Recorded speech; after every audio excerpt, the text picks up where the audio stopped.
Hello, Nurse Paige here, and today we will be covering how I would treat a patient with diabetes mellitus type 2. So diabetes mellitus type 2 is a long-term condition in which the body's ability to use insulin, which is a hormone that helps the body control blood glucose levels, is impaired. People with type 2 diabetes mellitus produce insulin, but the body cannot use it properly. This is also called insulin resistance. Initially, the body produces more insulin in an attempt to override the resistance until ultimately there's a resisting insulin sufficiency. This combination of insulin resistance and insulin insufficiency leads to type 2 diabetes mellitus diagnosis.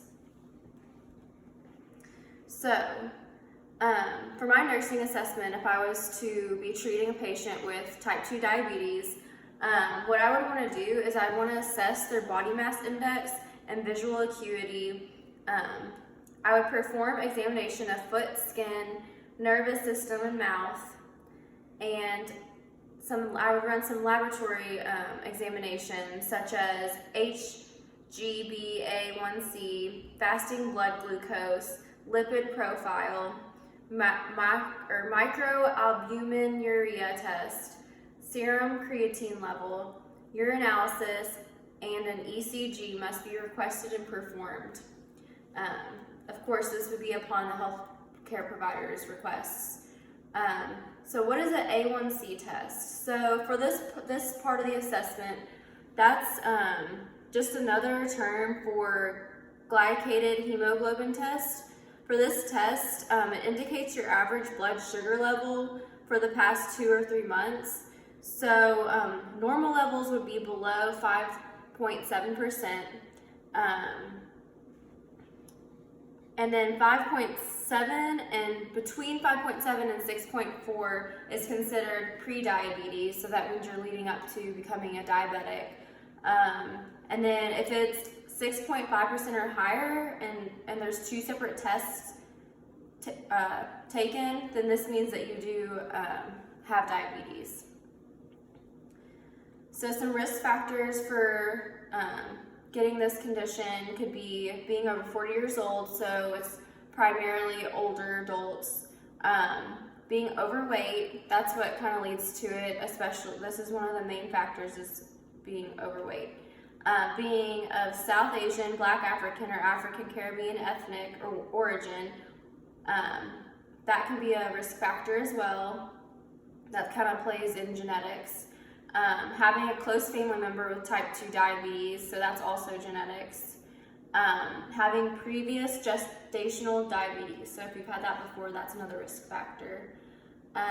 Some nursing interventions that I can take whenever I am treating my patient would be to measure their blood pressure, so that's a part of the vital signs. Check their blood glucose levels with the A1C test that we talked about earlier. I would check their cholesterol levels, retinal eye screen, so a lot of times when you have diabetes, your vision will become impaired. Foot assessment, pulse and sensation, your neuropathic or your neurological sensory nerves and motor nerves tend to be not functioning at a normal level whenever you have diabetes. So a lot of times you'll lose a lot of sensation in your feet. Renal function, urine test for protein and blood test for full renal function, so I could run that. Weight measurement, smoking status, and if they are smoking, that could be another risk factor, and it can be bad for diabetics to smoke. So I should help my patient kind of wean them off or quit smoking over time. Some short-term complications that you can run across with a patient with diabetes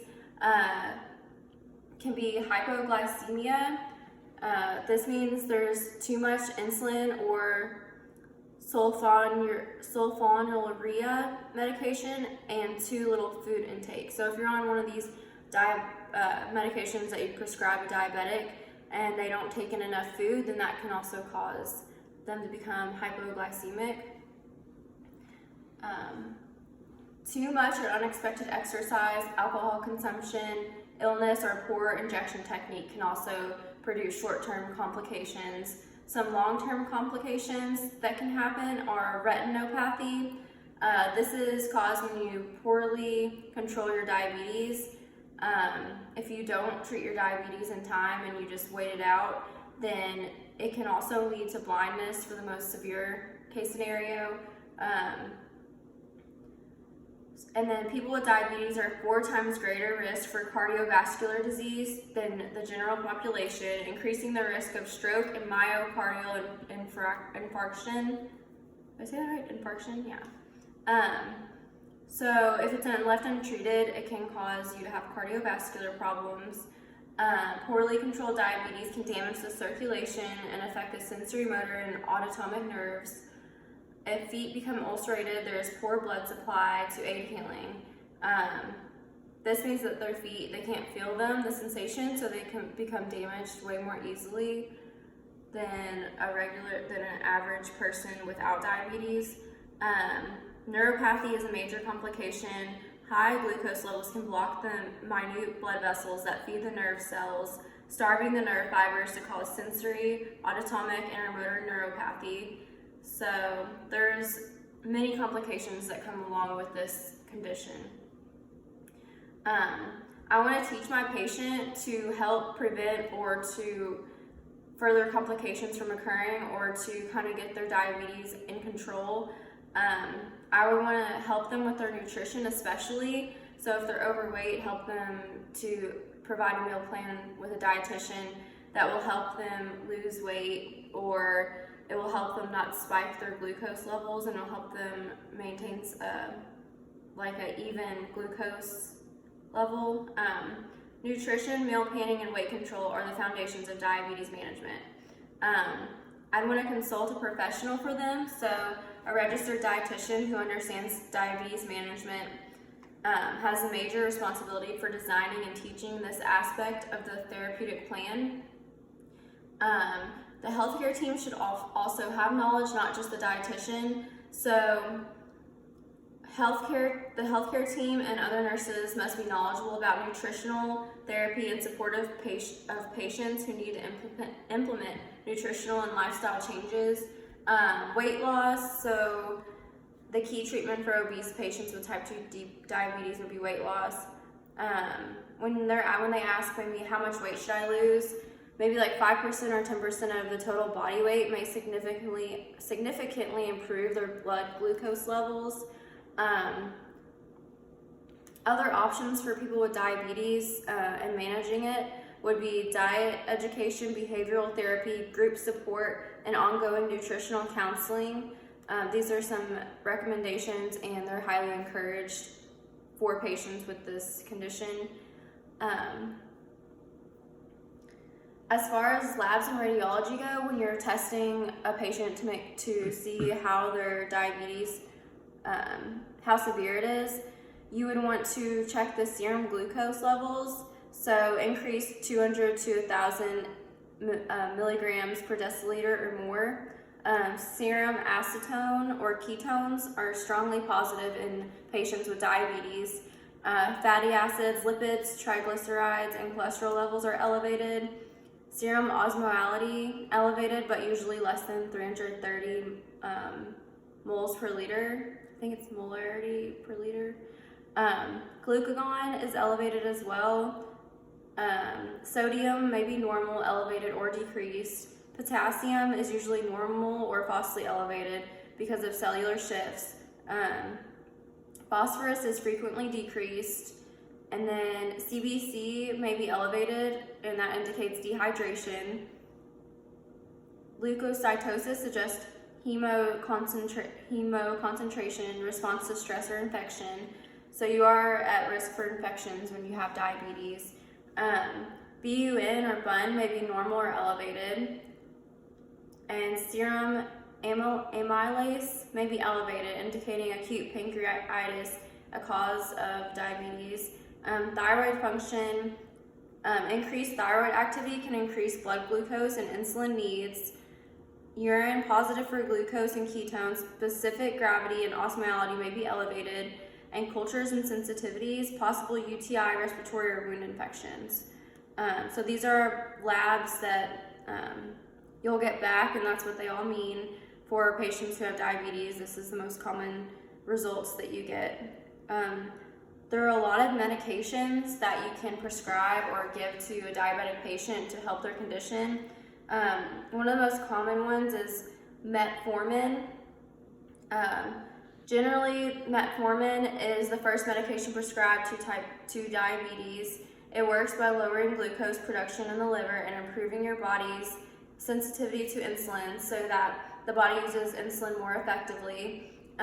Some other examples of medications that you could give to your patient if that one wasn't working properly, or if the physician suggested that they take a different one, would be sulfonylureas. These medications help your body secrete more insulin. Examples include glyburide, glipizide, and glimepiride. These all do have possible side effects that you may want to look out for when treating your patient. Another example are DPP-4 inhibitors. These medications help reduce blood sugar levels, but tend to have a very modest effect. They don't cause weight gain, but they may cause joint pain and increase in your risk of pancreatitis. Another example would be GLP-1 receptor agonists. These medications are injectable and slow digestion and they digest slowly and help lower blood sugar levels. Let's see. And then insulin, of course. Some people with type 2 diabetes do need insulin therapy, but that's usually that's more common with type 1 diabetes mellitus. And then some psychosocial factors that can be associated with patients with diabetes would be anxiety and depression, because they do have to watch what they eat and be very precautious and constantly monitor their glucose levels. A lot of times their poor circulation and their feet and everything and can cause them to become depressed, because they can't live life carelessly. They have to be very careful with everything that they do. It can also, anxiety, psychological stress, high-fat diet, and overeating were found to be psychosocial factors associated with diabetes mellitus type 2. A lot of times once you get diabetes, you develop psychological issues, but a lot of times you have those before you're diagnosed with it. So, I believe that's it. Thank you.